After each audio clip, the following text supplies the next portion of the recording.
Last Friday nga mga bulero, na maraming fans ng Phoenix ang nalungkot sa pagkatalo ng koponan kontra Bossing. Lalo na matapos tong magandang ipinakita ng Fuel Masters sa first half ng tapatan. Kaya naman dahil dito, di naiwasan ni Charles Chu na magpakita ng pagkadismaya after ng laban. No, I don't know. We forgot how to play basketball. I don't know what we were doing. We had 7 turnovers in the quarter. Like 5 possessions in a row, we threw the ball away. I don't know what we were doing. Mind-boggling. But yeah, we choked, we collapsed. We sucked tonight.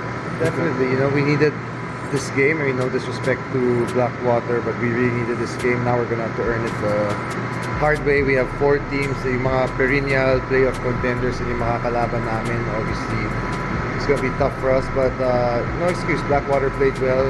They made the right adjustments. We didn't have answers. We couldn't score. I don't know what we were doing in the fourth quarter.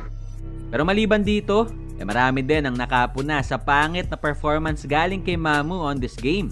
Kung saan may mga nagsasabi pa nga na nakakasira lamang daw siya sa chemistry ng koponan.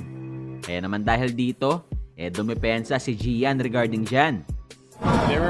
They adjusted with the switching and we switched our action. So, ayun. And then siguro the shots weren't falling. The shots were there.